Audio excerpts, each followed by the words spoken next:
Shalom, saudara dan saudariku seiman. Panggilan Allah bagi manusia pasti selalu mengandung aspek misteri. Artinya, tidak semua hal yang terjadi di dalamnya dapat dijelaskan dengan rinci dan tuntas. Kadang ada hal-hal tertentu dalam dinamika panggilan yang menurut pandangan manusia tidak akan pernah mungkin terjadi. Tetapi Allah membuatnya nyata dan terindrai dengan sangat mudah. Bahkan, Allah mampu melakukannya dengan cara yang cepat dan dalam waktu yang singkat, hingga tidak ada seorang pun yang bisa mengantisipasinya terlebih dahulu. Atau dengan kata lain, sesudah semuanya terjadi, barulah bisa disadari. Kenyataan semacam ini perlu dipegang teguh oleh manusia, karena di dalam panggilan, inisiatif dan kreativitas Allah tidak dapat ditandingi dan diatur oleh siapapun. Bukan kamu yang memilih aku, tetapi akulah yang memilih kamu. Demikian peringatan Allah tentang otoritasnya yang mutlak dalam setiap panggilan manusia.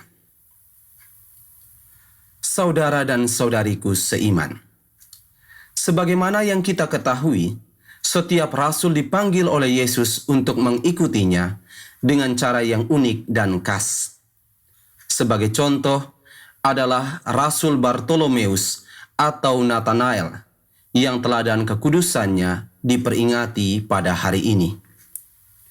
Kisah panggilannya dalam Injil Yohanes bab 2 ayat 45 sampai dengan ayat 51 membuktikan bahwa ada sisi misterius dari panggilan Allah yang diterima olehnya.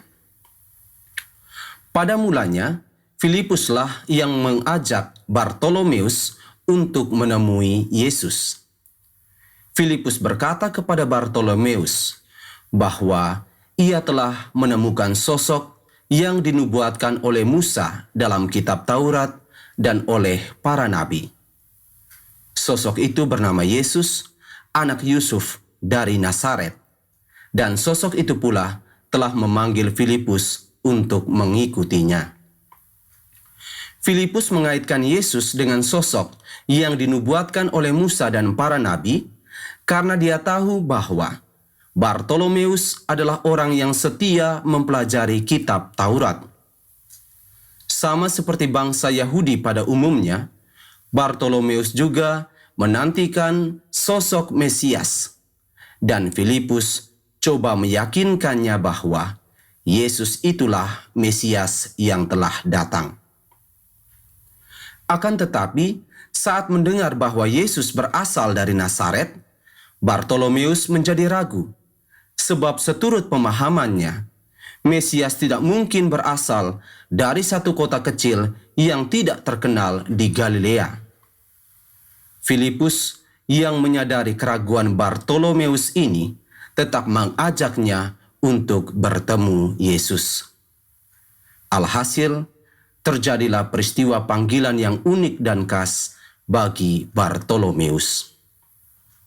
Yesus ternyata telah mengenali Bartolomeus walaupun mereka belum pernah bertemu sebelumnya.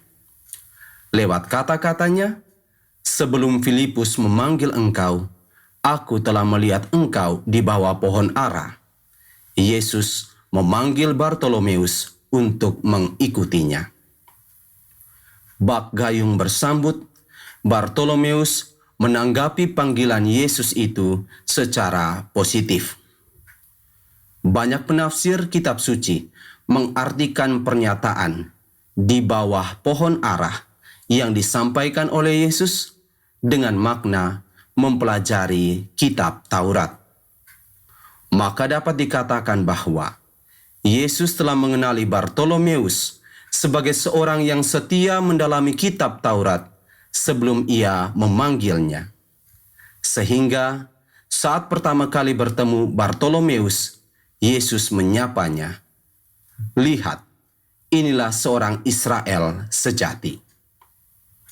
Iman Bartolomeus akhirnya terus berkembang karena banyak peristiwa besar yang disaksikannya dari diri dan karya Yesus.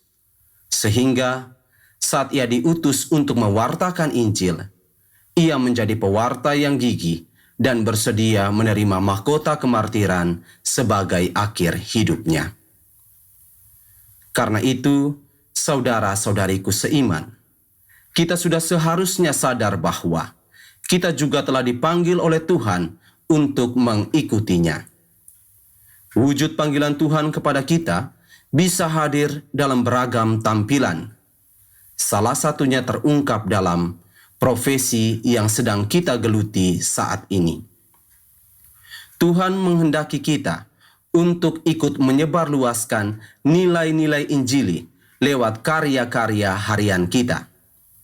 Tuhan membutuhkan kita untuk menjadi corong atau saluran keselamatannya.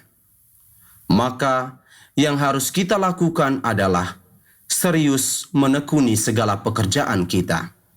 Jangan sampai kita bermalas-malasan. Lewat pekerjaan kita, Tuhan dapat menyempurnakan kehidupan ini. Mari bekerja sama dengannya demi kebaikan bersama. Tuhan memanggil kita karena Ia percaya bahwa kita bisa membantunya.